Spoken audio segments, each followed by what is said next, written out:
वैसे तो हमारे देश में क्षत्रियों का बहुत पुराना इतिहास रहा है, जिन्होंने मानवता की रक्षा के लिए हमेशा से ही अग्रणी भूमिका निभाई है। लेकिन आज हम पौराणिक क्षत्रियों की बात नहीं करेंगे। आज हम बात करेंगे उन राजपूत क्षत्रियों की।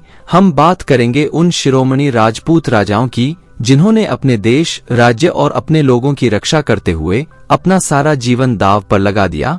और ऐसे ही एक शिरोमणि महावीर कर्मवीर क्षत्रिय राजपूत राजा महाराणा प्रताप हुए थे, जिन्होंने जीते जी और न मरने के बाद कभी किसी की अधीनता नहीं स्वीकारी, जिनकी मृत्यु पर महाराणा प्रताप का सबसे बड़े दुश्मन अकबर भी रोया था। वैसे तो वीर शिरोमणि महाराणा प्रताप की वीरगाथाओं को हम क्या आपको बता पाएंगे, लेकिन फिर भी महाराणा प्रताप के इतिहास से जुड़े कुछ अंश आपके लिए लेकर आए हैं। महाराणा प्रताप का जन्म 9 मई 1540 को कुंभलगढ़ दुर्ग में हुआ था। पिता महाराणा उदय सिंह और माता रानी जयवंत कंवर थी। वे राणा सांगा के पौत्र थे। महाराणा प्रताप को बचपन में सभी की का नाम लेकर पुकारा करते थे। राजपूताना राज्यों में मेवाड़ का अपना एक विशिष्ट स्थान है, जिसमें इतिहास के गौरव बाप्पा रावल, खुमान प्रथम, महाराणा हमीर, महाराणा कुंभा, महाराणा सांगा, उदय सिंह और वीर शिरोमणि महाराणा प्रताप ने जन्म लिया है। महाराणा प्रताप उदयपुर मेवाड़ में सिसोदिया राजवंश के राजा थे। उनके कुल देवता एकलिंग महादेव हैं। मेवाड़ के राणाओं के आराध्य देव एकलिंग महादेव का मेवाड़ के इतिहास में बहुत महत्व है। एकलिंग महादेव का मंदिर उदयपुर में स्थित है। मेवाड़ के संस्थापक बाप्पा रावल ने 8वीं शताब्दी में इस मंदिर का निर्माण करवाया और एकलिंग की मूर्ति की प्रतिष्ठापना की थी। महाराणा प्रताप के शासन काल में दिल्ली में मुगल सम्राट अकबर का शासन था, जो भारत के सभी राजा महाराजाओं को अपने अधीन कर मुगल साम्राज्य की स्थापना कर इस्लामिक परचम को पूरे हिंदुस्तान में फहराना चाहता था। 30 वर्षों तक लगातार प्रयास के बावजूद वीर महाराणा प्रताप ने अकबर की अधीनता स्वीकार नहीं की और इसी आस में कि एक दिन महाराणा प्रताप उसकी अधीनता स्वीकार कर लेंगे, अकबर इस दुनिया से रुखसत हो गया।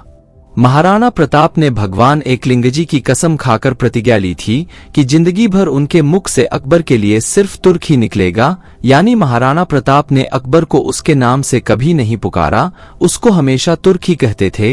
अकबर मुगल साम्राज्य के संस्थापक जहीरुद्दीन मोहम्मद बाबर का पौत्र और नासिरुद्दीन हुमायूं एवं हमीदा बानो का पुत्र था, अर्थात उनके वंशज तैमूर लंग के खानदान से थे।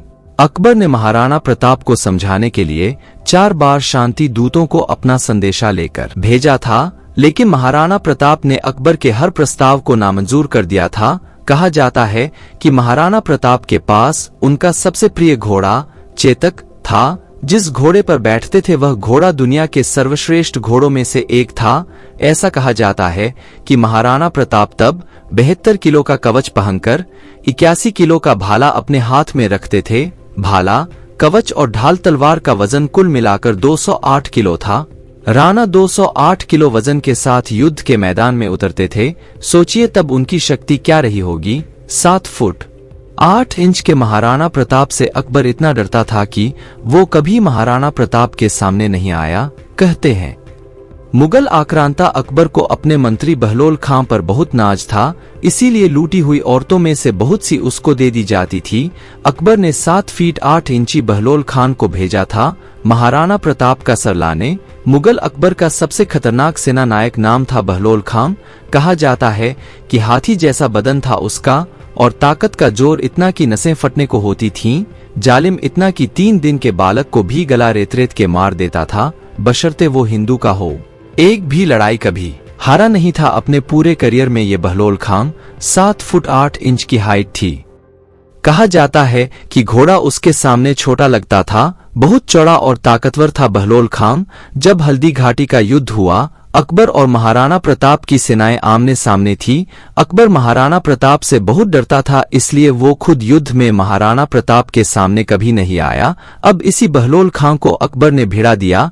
हिंदूवीर शिरोमणि महाराणा प्रताप से लड़ाई पूरे जोर पर और मुगली गंद खाखा के ताकत का पहाड़ बने बहलोल खां का आमना सामना हो गया अपने प्रताप से। अफीम केक उमार में डूबी हुई सुर्ख नशेड़ी आंखों से भगवा अग्नि की लपट सी प्रदीप्त रण के मद में डूबी आंखें टकराईं और जबरदस्त भिड़ंत शुरू। कुछ देर तक तो राणा यूं ही मजाक सा खेलते रहे मुगलिया बहलोल खां के साथ। और फिर गुस्से में आके अपनी तलवार से एक ही वार में घोड़े सहित हाथी सरीखे उस नर का पूरा धड़ बिल्कुल सीधी लाइन में चीर दिया और ऐसा फाड़ा कि बहलोल खां का आधा शरीर इस तरफ और आधा उस तरफ गिरा। ऐसे ऐसे युद्धरत्न उगाए हैं सदियों से भगवा चुनरी ओढ़े रण में तांडव रचने वाली मां भारती ने।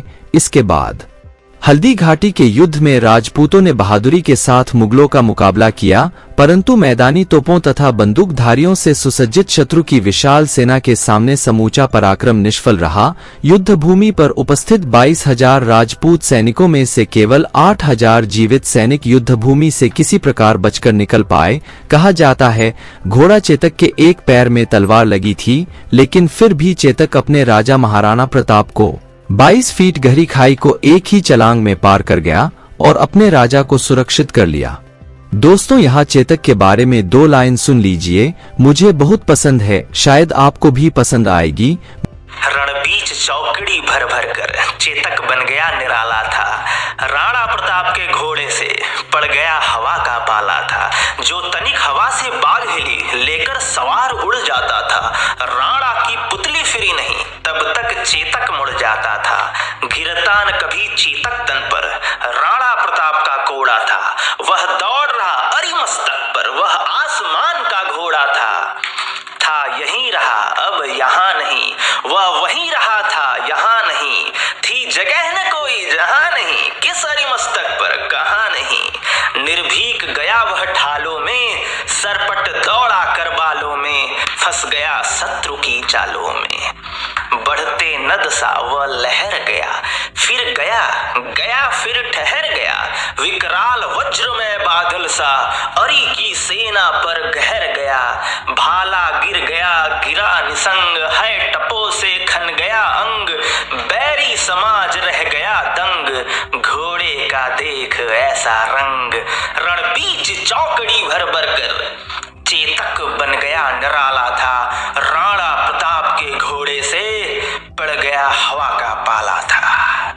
महाराणा प्रताप का हल्दी घाटी के युद्ध के बाद का समय पहाड़ों और जंगलों में ही व्यतीत हुआ। अपनी गुरिल्ला युद्ध नीति द्वारा उन्होंने अकबर को कई बार मात दी। महाराणा प्रताप चित्तौड़ छोड़कर जंगलों में रहने लगे।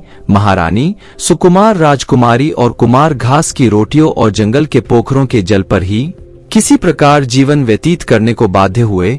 अरावली की गुफाएं ही अब उनका आवास थीं और शिला ही बिस्तर थी। महाराणा प्रताप को अब अपने परिवार और छोटे छोटे बच्चों की चिंता सताने लगी थी। मुगल चाहते थे कि महाराणा प्रताप किसी भी तरह अकबर की अधीनता स्वीकार कर दीन इलाही धर्म अपना लें। इसके लिए उन्होंने महाराणा प्रताप तक कई प्रलोभन संदेश भी भिजवाए, लेकिन महाराणा प्रताप अपने निश्चय पर अडिग रहे। प्रताप राजपूत की आन का वह सम्राट, हिंदुत्व का वह गौरवसूर्य इस संकट त्याग तप में भी अडिग रहा। कई छोटे राजाओं ने महाराणा प्रताप से अपने राज्य में रहने की गुजारिश की, लेकिन मेवाड़ की भूमि को मुगल आधिपत्य से बचाने के लिए महाराणा प्रताप ने प्रतिज्ञा की थी कि जब तक मेवाड़ आजाद नहीं होगा वे महलों को छोड़ जंगलों में निवास करेंगे। स्वादिष्ट भोजन को त्याग कंदमूल और फलों से ही पेट भरेंगे, लेकिन अकबर का आधिपत्य कभी स्वीकार नहीं करेंगे। जंगल में रहकर ही महाराणा प्रताप ने भीलों की शक्ति को पहचानकर छापामार युद्ध पद्धति से अनेक बार मुगल सेना को भारी नुकसान उठाना पड़ा था। प्रताप ने साधन सीमित होने पर भी दुश्मन के सामने सिर नहीं झुकाया। बाद में मेवाड़ के गौरव भामाशाह ने महाराणा के चरणों में अपनी समस्त संपत्ति रख दी। भामाशाह ने 20 लाख अशरफियां और 25 लाख रुपए महाराणा को भेंट में प्रदान किए। महाराणा इस प्रचुर संपत्ति से पुनः सैन्य संगठन में लग गए। इस अनुपम सहायता से प्रोत्साहित होकर महाराणा ने अपने सैन्य बल का पुनर्गठन किया तथा उनकी सेना में नवजीवन का संचार हुआ। महाराणा प्रताप ने पुनः कुंभलगढ़ पर अपना कब्जा स्थापित करते हुए शाही फौजों द्वारा स्थापित थानों और ठिकानों पर अपना आक्रमण जारी रखा। मुगल बादशाह अकबर ने एक और विशाल सेना शाहबाज खान के नेतृत्व में मेवाड़ भेजी। इस विशाल सेना ने कुछ स्थानीय लोगों की मदद से कुंभलगढ़ और केलवाड़ा पर कब्जा कर लिया तथा गोगुंदा और उदयपुर क्षेत्र में लूटपाट की। ऐसे में महाराणा प्रताप ने विशाल सेना का मुकाबला जारी रखते हुए अंत में पहाड़ी क्षेत्रों में पनाह लेकर स्वयं को सुरक्षित रखा और चावन पर पुनः कब्जा किया। शाहबाज खान आखिरकार खाली हाथ पंजाब में अकबर के पास लौट गया। चित्तौड़ किले को छोड़कर महाराणा ने अपने समस्त दुर्गों पर शत्रु से कब्जा कर लिया। उदयपुर को उन्होंने अपनी राजधानी बनाया। विचलित मुगलिया सेना के घटते प्रभाव और अपनी आत्मशक्ति के बूते महाराणा ने चित्तौड़गढ़ व मांडलगढ़ के अलावा संपूर्ण मेवाड़ पर अपना राज्य पुनः स्थापित कर लिया। इसके बाद मुगलों ने कई बार महाराणा प्रताप को चुनौती दी, लेकिन मुगलों को मुंह की खानी पड़ी। कहते हैं अकबर कभी जीत नहीं पाया और महाराणा प्रताप कभी हारे नहीं। आखिरकार युद्ध और शिकार के दौरान लगी चोटों की वजह से महाराणा प्रताप की मृत्यु 1597 को चावंड में हुई। 30 वर्षों के संघर्ष और युद्ध के बाद भी अकबर महाराणा प्रताप को न तो बंदी बना सका और नहीं झुका सका। महान वो होता है जो अपने देश, जाति, धर्म और संस्कृति की रक्षा के लिए किसी भी प्रकार का समझौता न करें और सतत संघर्ष करता रहे। ऐसे ही व्यक्ति लोगों के दिलों में हमेशा जिंदा रहते हैं। जय हो महाराणा प्रताप की। इस वीडियो में बस इतना ही। मेरी वीडियो अच्छी लगी हो तो लाइक, कमेंट, शेयर करें और सब्सक्राइब करना ना भूलें। Thank you for watching my video. जय हिंद, वंदे मातरम।